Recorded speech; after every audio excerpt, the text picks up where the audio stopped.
Good morning, everyone. Thank you, Chairperson. Greetings to, I think I've seen some councillors, honorable councillors, colleagues from various departments. I'm Skhumbuzo Mgobhozi from Provincial COGTA, Municipal Finance. I've been asked to do a presentation on this subject. I'm going to do my best. It's the first time I'm covering this subject.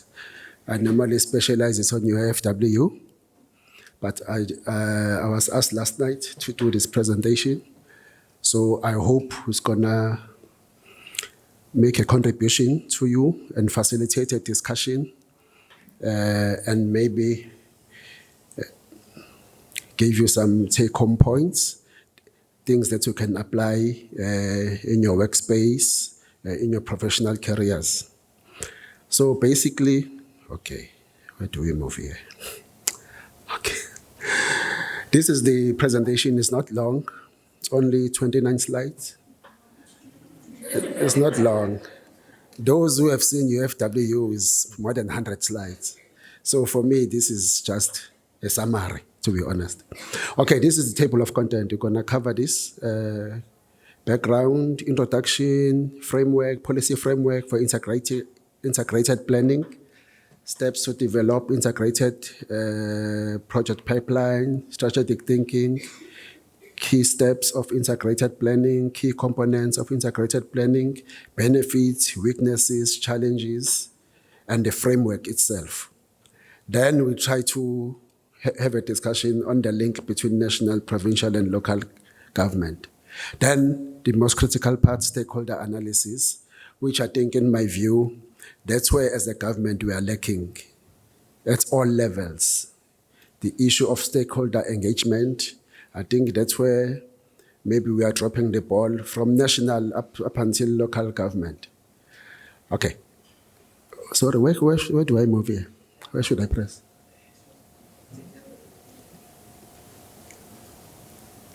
So that I can control. Oh, thank you. Backwards. Okay, thanks. Okay, introduction. Integrated planning, it involves a collaborative determination of priorities by government at all levels. I think it should be understood like that. Also, non-governmental stakeholders to achieve long, medium, and short-term development results. It is used to support strategic decision-making by providing a comprehensive view of resources commitment that ensure the alignment of resources with national priorities. Ultimately, integrated planning should assist the integrated implementation at all levels. Whatever is done by national government, cascading down to provincial government, the municipalities as well, through their IDPs and projects, there should be a link, that synergy of activities that needs to be achieved. Then it is underpinned by aligning strategic objectives and project initiatives, that is integrated planning, with organizational goals and objectives, which involves a mobilization of resources.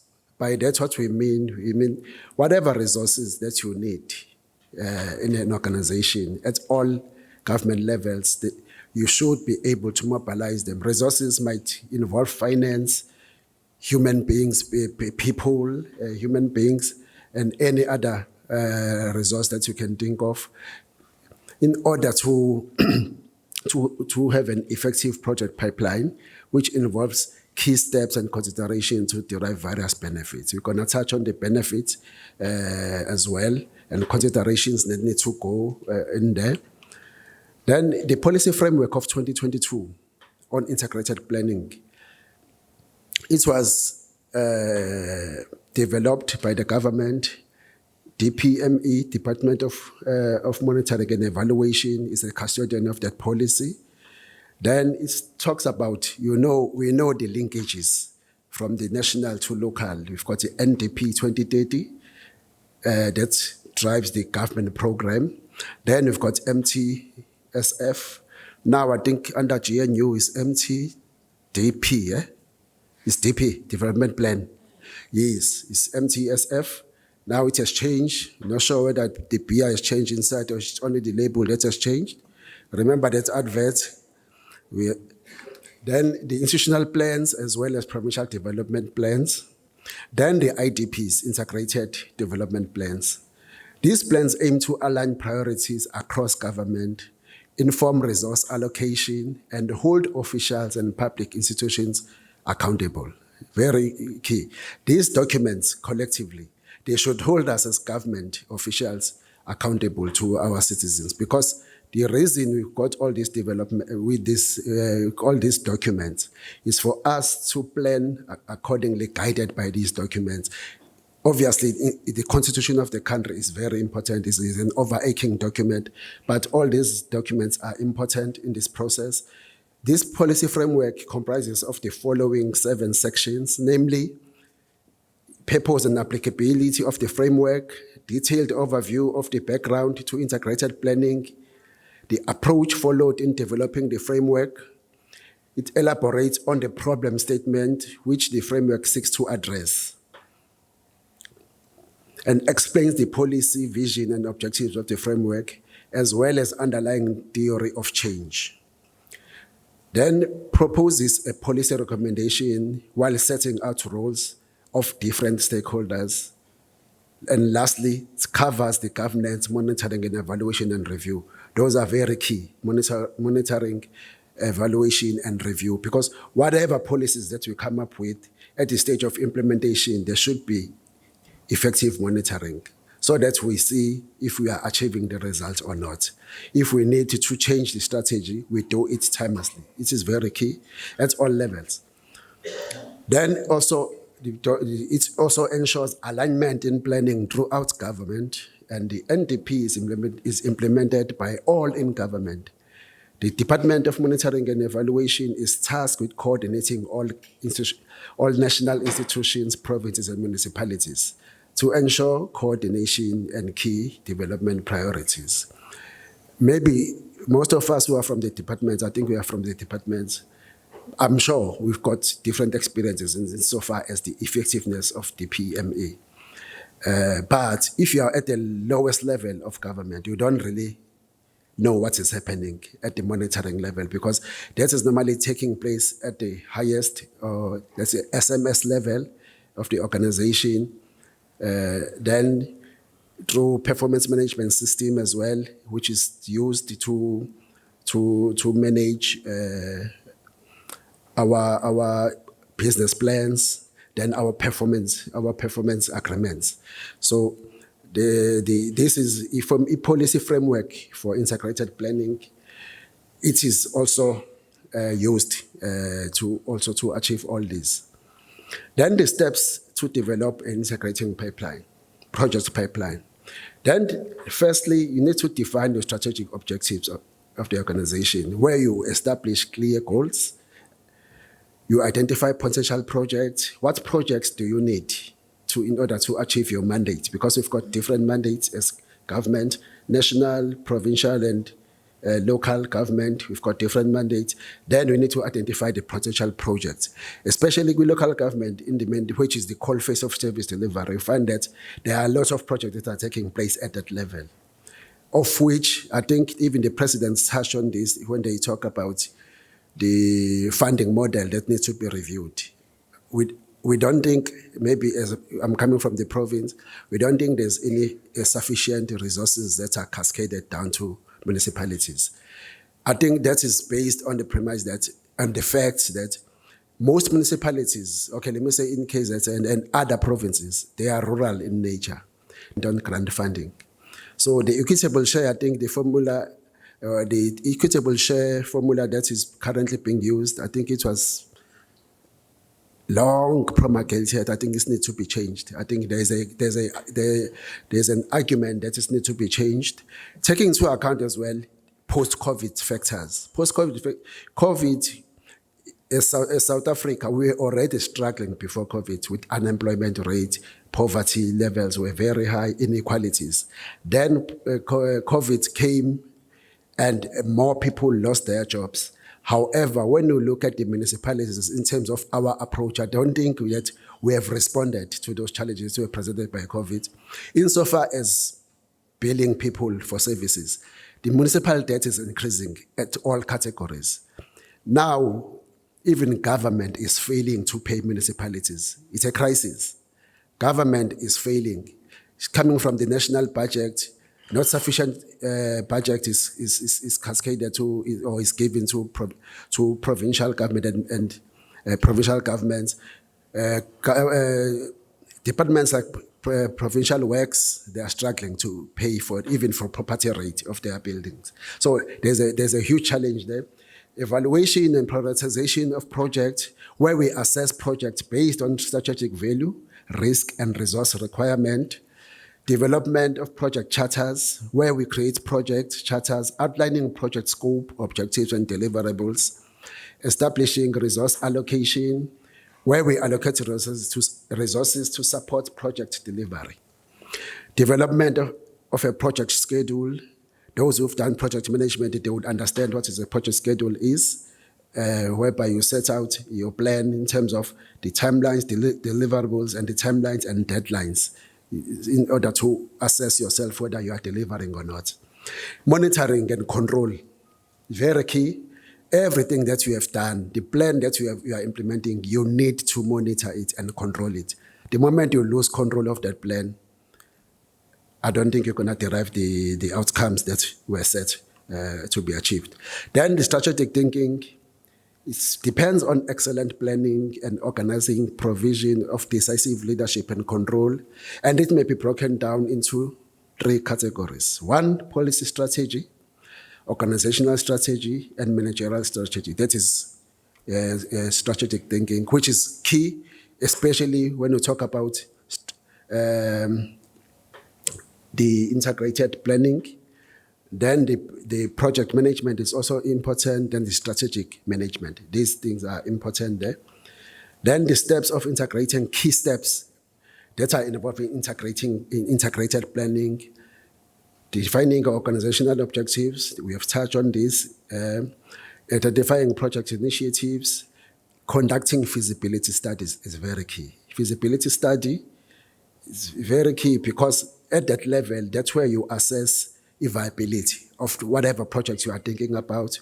You also assess the risk, potential risk that might emerge, and you come up with risk mitigating strategy in order to avoid those risks or to minimize the impact of those risks. Then the potential returns, you also look at that. During the feasibility study, you have to look what are the likely benefits to be derived from this project. Developing a project pipeline where there is a creation of a structured process for managing projects from initiation to delivery. Initiation is where at conception level up until it is completed. Very important that all those processes, you are clear what needs to be done. Establishing governance and controls to define decision-making processes, roles, and responsibilities. Then regular monitoring is very important. I think we have touched it. In every step, what you're talking about, monitoring is very important and reviewing. Then the components, strategic alignment, stakeholder engagement. Stakeholder engagement, I think I've touched on it in my opening remarks. It is very key because stakeholder engagement starts with the analysis, then you engage your stakeholders. It's very key. What we find in government departments, we go to our strategic planning as SMS teams. You leave the lower levels employees and they don't have an input. They are also critical stakeholders because you need them as foot soldiers to implement whatever program you're going to come up with. That is very important because they've got an influence and interest in terms of what you are developing, what in terms of what you are putting in place as the government that needs to be achieved. Project portfolio management, where we evaluate and prioritize projects based on their strategic value, risk, and resource requirement. Very key. Prioritization based on the strategic value, the risk, and resource requirement. You need to be clear there. Then the allocation, touch on that. You need to know that you have all the resources that will make you succeed in whatever you are doing.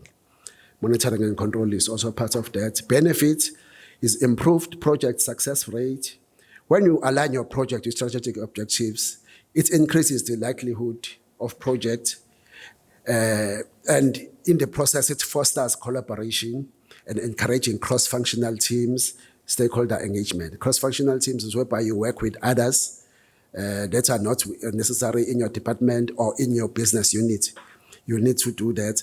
At a provincial level, you need to consult with, for example, some projects of the government, of the provincial department are implemented at a municipal level. So there should be that collaboration with the municipality so that they know what is happening and they can even give answers because the community, they don't know. When they see a project, they think it's municipality, but some projects are for provincial government, some are even national in nature. Reducing risk, proactive risk management is important. I think we need to anticipate what may go wrong. We need to plan ahead so that we don't get surprised. Increase stakeholder satisfaction. When you involve people from the beginning or at the beginning, you increase their satisfaction on the basis that you know what they expect. During the implementation stage, you know what are their interests, how to address them, and there's that flow, communication flow that is happening, and transparency. Weaknesses, the level in which consultation or engagement with stakeholders like workers should go down as low as possible. I think I've touched on this. That is a weakness that is currently in the government. And again, we find that during the problem identification and analysis, we become too theoretical when we plan and rhetorical. For example, we say you're going to build. We become too ambitious. We're going to build houses, but we don't even have land that we have secured. Then by so doing, you make promises. You make promises to the people. Then when they hold you to account, you need bodyguards. You need bodyguards, you need tight security so that people, they cannot get to you. I think that is where the wheels are coming off. Lack of effective stakeholder analysis, again. Make sure at this level that all stakeholders that are relevant are identified and they get engaged. Stakeholders are very important. We know the experience that we have in South Africa now, whereby some projects, they get halted on the basis that the community was never consulted. They come when the project is already on the ground, they demand that only locals get employed, only local companies get tenders in the project. That is very important. We need to, during the integrated planning, we need to ensure that stakeholders are engaged based on their power as well as influence. Moreover, the failure to consult stakeholders can lead to poor strategic formulation. I think I've touched on this. Wasteful expenditure. When there's a project that is abandoned,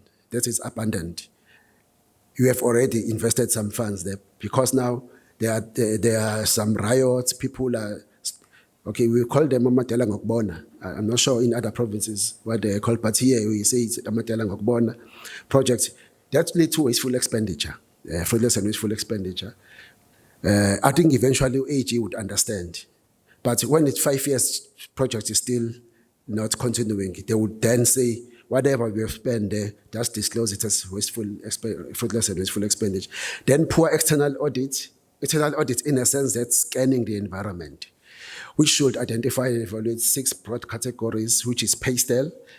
The acronym is PASTEL: political, economic factors, social, technological, environmental, and legal forces that are beyond your control as an organization. We need to be alive to these threats or these factors that are there. Challenges: fragmentation of roles, division of powers, responsibilities within 3 spheres. I think those are challenges as well. Municipality is a independent structure or independent organization. They enjoy their autonomy as well. Even though as provincial government, we go there to support and monitor, but they enjoy their autonomy. So that can be a weakness as well, because sometimes our plans cannot talk to their plans when we try to provide service delivery, which is packaged by the government. Lack of resources, I think I've touched on this. municipalities are struggling to collect revenue. Then even the revenues that are allocated, the National Treasury keeps cutting those budgets that are going to provinces. And I think even now, we were supposed to have a budget speech last week. It's never proceeded because there were challenges. I think even the issue of the GNU presents new challenges as well. I think the scholars and academics, they still need to assess that, to assess the impact or the likely impact of what the country would be in 5 years' time. Because I think the manner in which we have started, it seems like it's going to be a bumpy ride. Lack of qualified officials. This one is there as well. Yes, sometimes we are told that, for example, the issues of corruption is because we don't have people who are qualified. I disagree with that. For me, I think I disagree with the issue of that the municipalities or provincial development, they lack people who are qualified.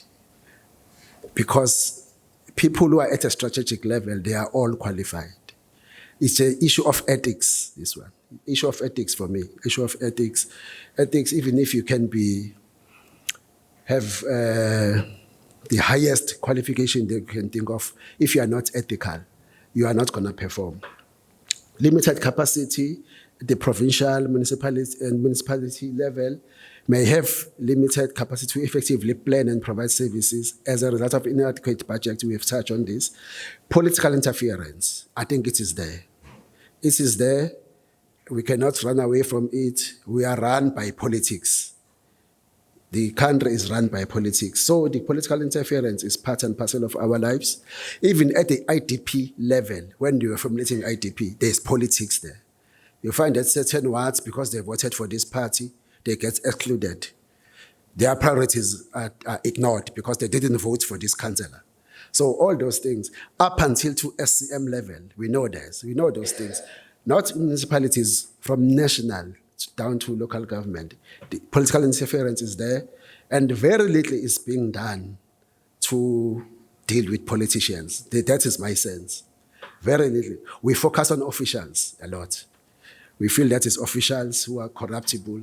We don't think that politicians, they can also play a role in that. Okay, this is just a quote. Integrated planning, I've covered this. 2030 NDP, I'm not going to go back on this. Misalignment in government processes involving budgeting and social processes is still is something that needs to be addressed. Working in silos needs to be eliminated. Sometimes we know that because of competing priorities by government departments, you'll find that even in one department, you'll find that different chief directors, they don't talk to each other. They are competing. You find that you work in silo. Coming from the provincial department, you find that you can meet with your colleagues at the municipal premises. You come to collect the same information. Same information. You bump into each other at the municipal premises. Because we don't work maybe together, we work in silos. That needs to be maybe eradicated or dealt with. Government failure to improve the delivery implementation is very important. Political factors, we've touched on this. NDP asserts that despite the government struggling to achieve constructive relations between local, provincial, and national government as a result of unclear lines of responsibilities coupled with the reluctance to manage the system, it has, however, achieved to improve coordination. That is the NDP document. It asserts that. I think the writers, they feel that there's an improvement in terms of coordination and collaboration.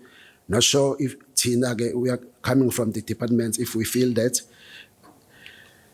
Then the policy framework you are talking about, it provides three main types of recommendations. One, legislative reforms that leads to the promulgation of integrated planning legislation, integrated planning systems responsive to development priorities across government, and enabling environment for undertaking development and institutional planning. So this policy framework, it's got these recommendations that it is proposing. National, provincial, local government, Strategic management differs at provincial, national, and local level. The common thread for both is that they must comply with the Constitution above all else, guided by government policy, very important, legislation, and NDP. I'm not sure what is the government policy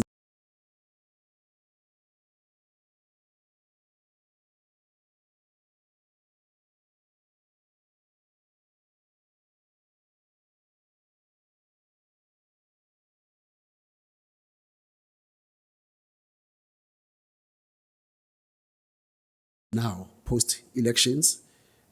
Not sure even if the NDP is still, we are still married to it, but we still refer to it in terms of priorities. Then the MTSF, now MTDP, development plan is all that. Those are things we still need to harmonize going forward. Government programs and policies are compiled at the beginning of each term of office. We know this. After the election term of each office, we need to come up with priorities of the government that we're going to pursue for the next 5 years. Presidency is the custodian of that. The three spheres of government are not independent. I think it's very important to emphasize that. They are distinctive, interdependent, and interrelated. That will kill the mentality of silos. We must look at ourselves as the one government, irrespective of where you come from, whether you come from the municipality or the province or the national. Because to the people, we are one government. We are not.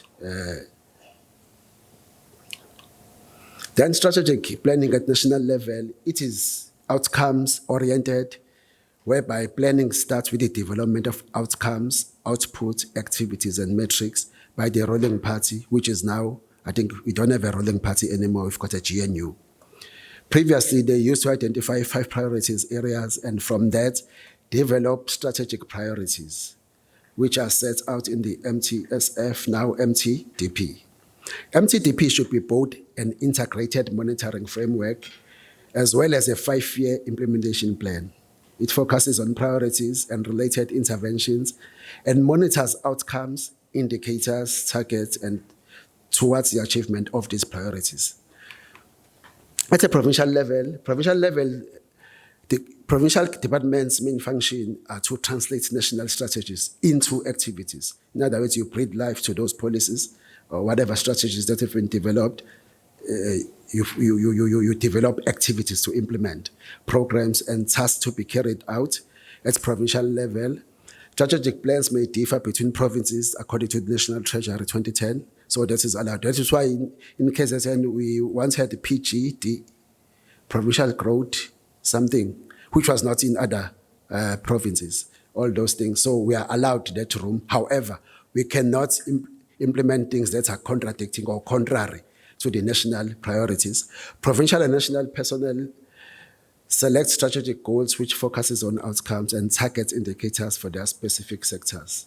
This information is included in the midterm strategic framework. At local level, IDP, we know the IDP is the most important document there at provincial level. And at provincial level, that's where stakeholder engagement needs to be effective. Consultation with the people. So that you don't find people, after we've developed the IDP, SDBs, now they demand a hall, which was not in the IDP, because they were never consulted. I think the breakdown is there. You don't consult sufficiently, then you find people now, they are blocking roads, they are demanding something that is not in the IDP. So I think that's what is important there to understand that. So we need to have that integrated planning. You need to take into account all the priorities of the government as set by national, provincial activities by provincial department, then the IDP, which is the implementation document, I think it's a strategic document, the IDP, then from which you can derive the priorities to implement at a particular financial year. Stakeholder analysis, I've touched on this, it's very important. I don't think that there's anything more that can be said about this. It is very important. And again, the analysis level, you identify your internal and external stakeholders, prioritize stakeholders, and determine key stakeholders. I think it's very important. who are your key stakeholders for every project. You need to know your key stakeholders so that they don't get left behind. You take them through from the beginning until the end. Analyze the needs and interest and power of key stakeholders. Very important. That is not consultation for me. What we normally see, the mayors call us in Carey's Fountain. Okay, I'm from Durban. There's an IDP consultation, it's called at Carey's Fountain. I'm not sure what I'm going to contribute when I'm in Carey's Fountain, listening to a mayor standing maybe 5 meters away from me. So those are things that we need to take seriously. I think at a government level, is very important. These are the things that we need to take into account. Conclusion, based on the information shared in this presentation, the following can be concluded. Through the policy framework for integrated planning,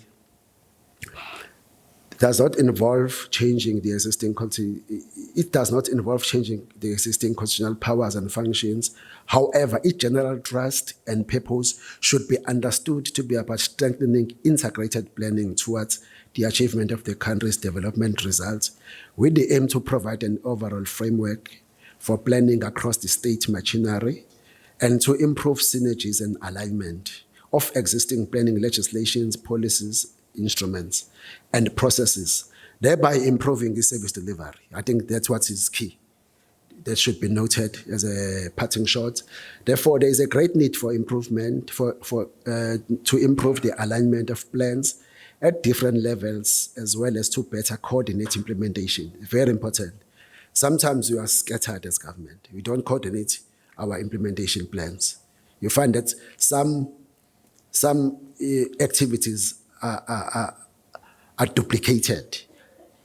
How provincial department is going to come and implement something of which another department is going to come and develop the same thing and implement the same thing. I think that is very important that we harmonize our activities, then so that the package, service delivery package we take to the people, there is harmony and there are no duplications, because duplications sometimes they are very costly.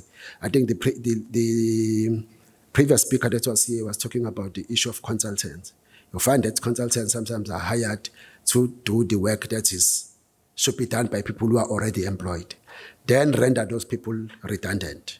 But when you go to hospitals, there's a shortage of nurses, doctors.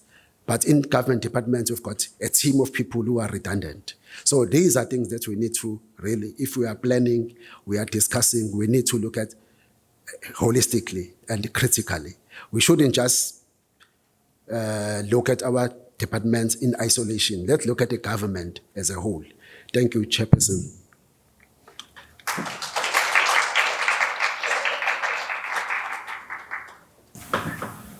Ladies and gentlemen, if there's any questions by show of hand, we can take one or two. No questions. Oh, there is a hand. Good morning. My name is Dumisang Mosenuchi from the Northern Cape Provincial Treasury.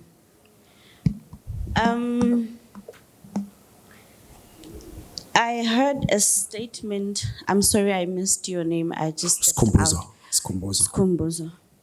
You mentioned that the equitable share formula should be reviewed. That statement.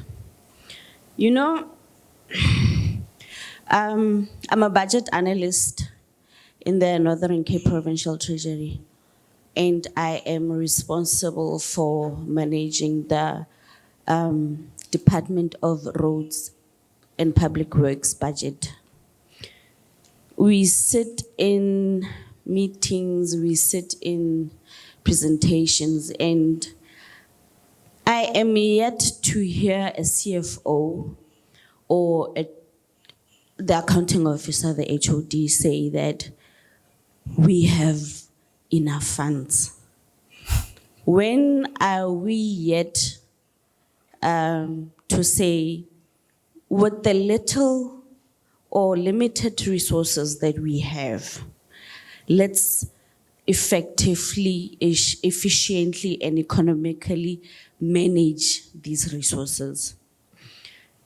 unfortunately, up until we realize that our country is in serious fiscal challenges, we are deeply going in debt as a country.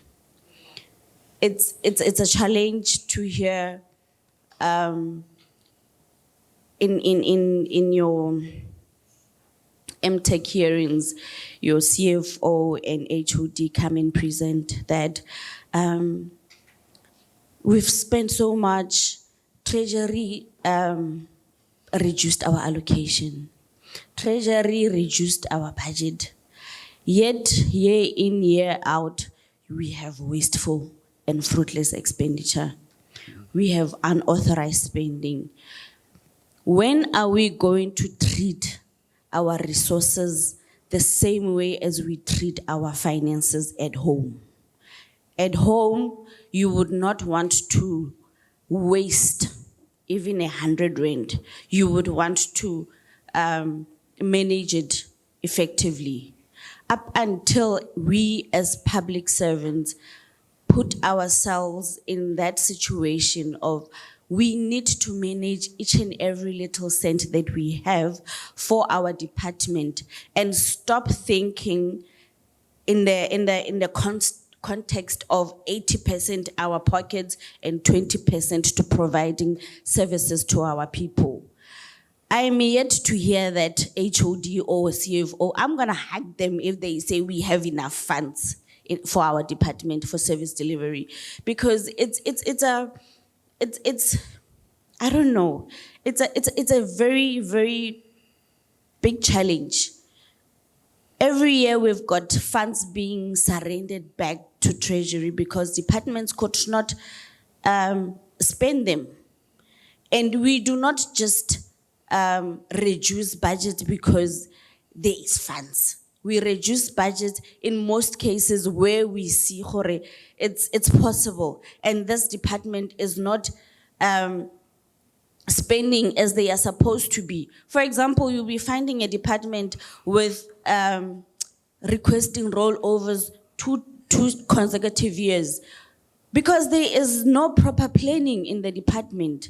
So I don't know, it was just a comment because I just felt that up until we public service stand up and realize that this is our country, we need to pull up our socks and work very hard and provide proper services to our public. That's all that I wanted to say. Thank you.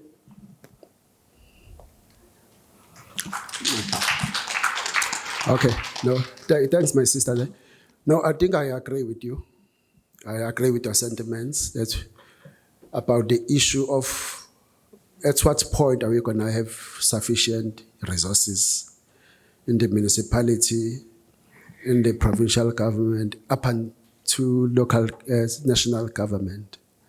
Yes, there's still a huge room there to correct things that are not going okay. However, with that being said, I think there's also a reality that we are facing whereby you find that, you know, the context in which we raise the issue of equitable share. One is that I think it is outdated. It's based on an outdated model. First, communities are increasing. There's not even a single community where people are just dying in numbers. Then if your population was 100,000 5 years ago, you're going to find it's 200,000. It's increasing. The issue of border control in South Africa. Those are things that we are inheriting as a government. So it is raised in that spirit, the issue of insufficient financial resources. Then I think I'll also touch on the issue that local government, in the main, they are struggling to collect revenue. They provide services, they incur cost for the provision of those services, but they cannot recover the revenues. One, socio-economic factors like unemployment, that is a reality as well. They keep billing people that cannot pay. The issue of indigent management, I think that's one as well. UAG is even focusing on it now. The credibility of registers, that are all people who are in your register supposed to be there. This is another issue that has, I think it has emerged. It's no longer emerging. It is there sitting with us. However, in the equitable share, because it's not a conditional grant, though there's an allocation for free basic services, municipalities are not allocating that money. They use it for other things. When you come from the province and tell them, but out of your equitable share, so much should go to free basic service, they will tell you straight, it's not a conditional grant. They use it for operations, they pay salaries. There's this phenomenon as well when you are in the municipality, whereby you find that, you know, this EPWP, is it EPWP in the municipality? They just employ hundreds of people. They don't have the grant to pay them. They will take from the equitable share as well. So I'm saying there's a lot that still needs to be done. We need to sit down. I think the problem as a government, there's no time to sit down and evaluate where we are. We keep moving and hope that whatever decision we are taking are going to address the problems. What you are raising is correct. I think it's time now to reflect, sit down, and look at what is not working critically. What is not working and what is working. We retain what is working, we enhance what is working. Then what is not working, we just discard. But there's no time for that. Then lastly, the politicians. If you listen to them attentively, you'll find that they are really not in touch with the issues on the ground. I'll make an example. The budget last week was supposed to be tabled. There's an accusation that it was not a pro-poor budget because of VAT. The Minister of Finance is saying, no, I dispute that. The VAT items that the poor are buying are zero-rated. But is that true? Your basket, grocery basket, if you go to a shop, how many items are zero-rated there? Soap is not zero-rated. You need the soap, whether you are poor or rich. A lot of things. Cooking oil is not zero-rated. You need cooking oil. But you find the politicians now, the higher they are, you can tell that they are not in touch with what is happening on the ground. I think that is the gap that we are having as government as a whole. There's no time to sit down and reflect and look. You will find that, maybe you are correct, you will find that maybe there's no need to top up the equitable share. It's just to develop policies now, to tighten the policies so that people are forced to use the monies for what they were allocated for. But at the moment, they can use it in whatever way. If there's a council resolution, even AG cannot say anything because it's not a conditional grant, but if there's a council resolution to employ 600 EPWP, irrespective that the money is there or not, it's a political decision. There are elections. There's 2026 now. Those kind of expenditure are going to increase because people, they want to be voted in.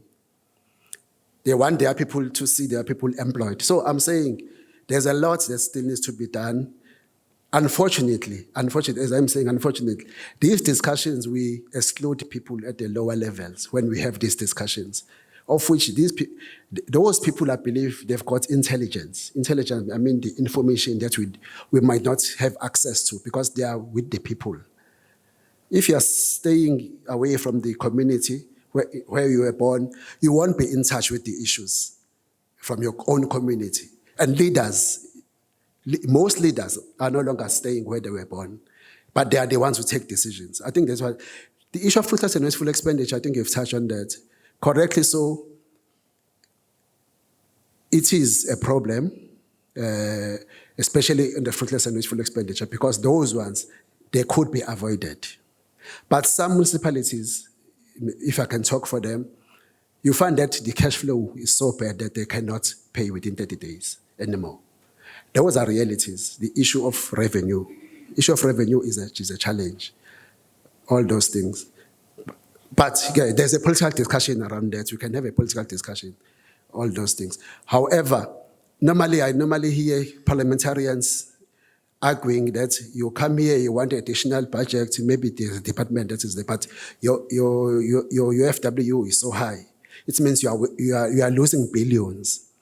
Even that is not a correct statement. Politically, it might be correct, but it's not correct in terms of law. Irregular expenditure doesn't represent the money that was lost.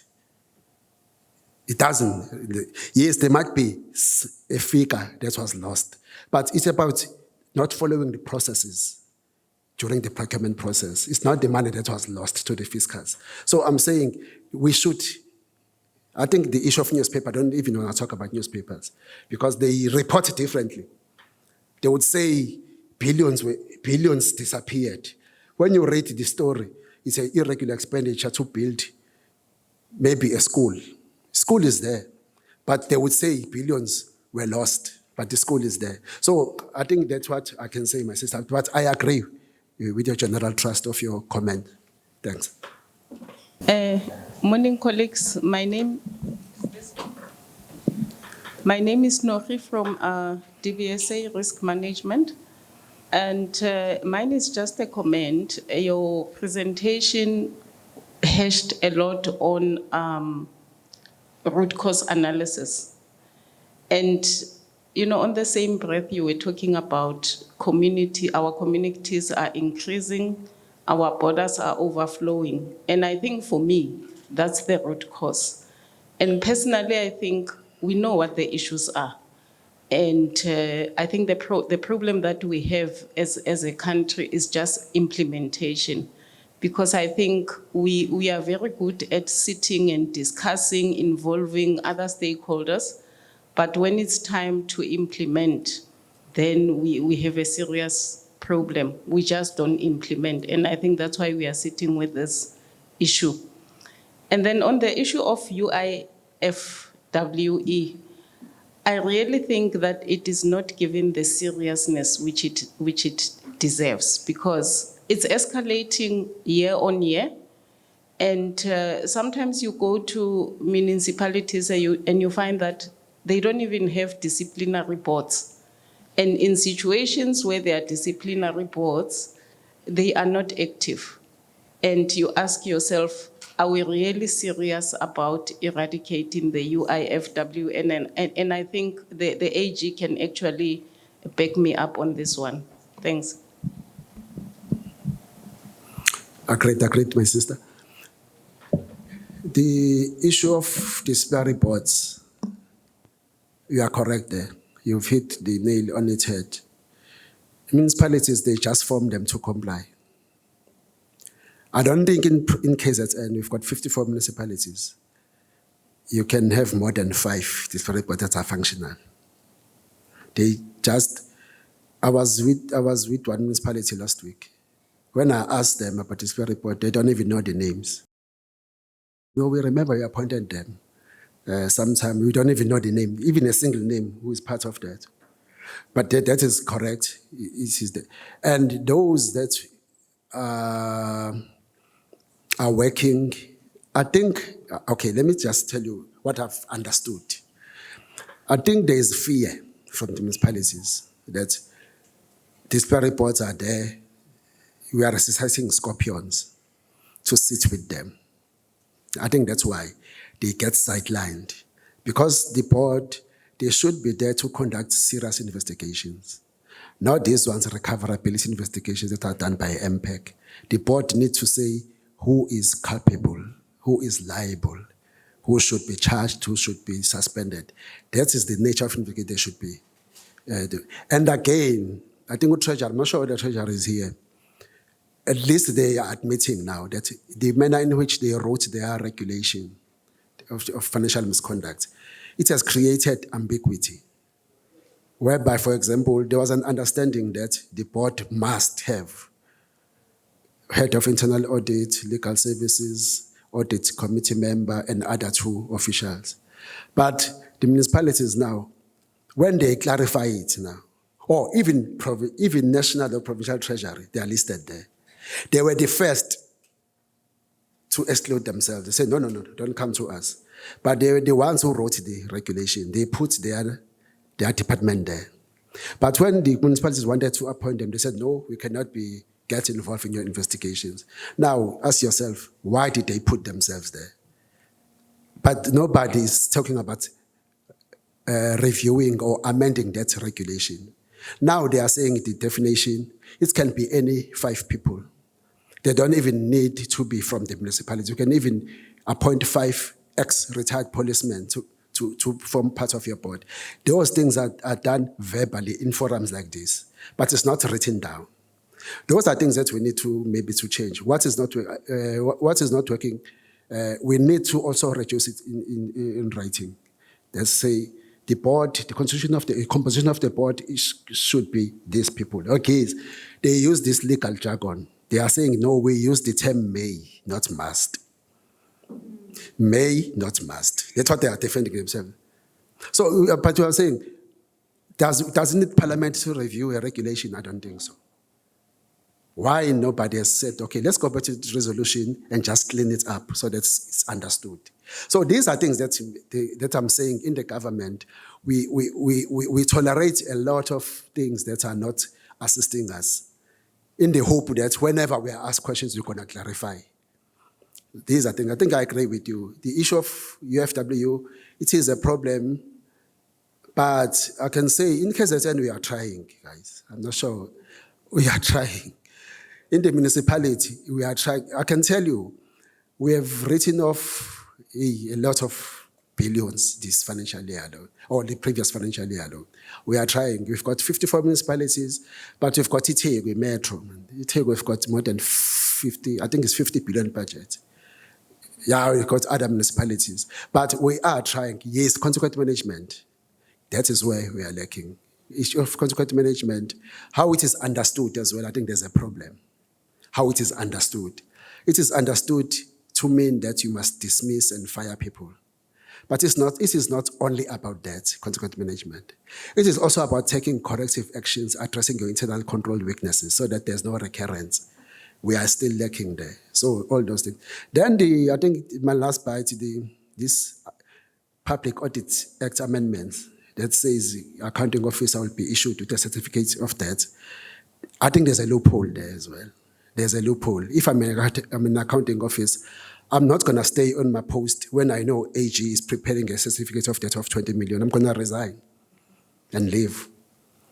That's what is happening now. That is why, as we speak, have you heard of any MM in the country who have been issued the certificates of debt?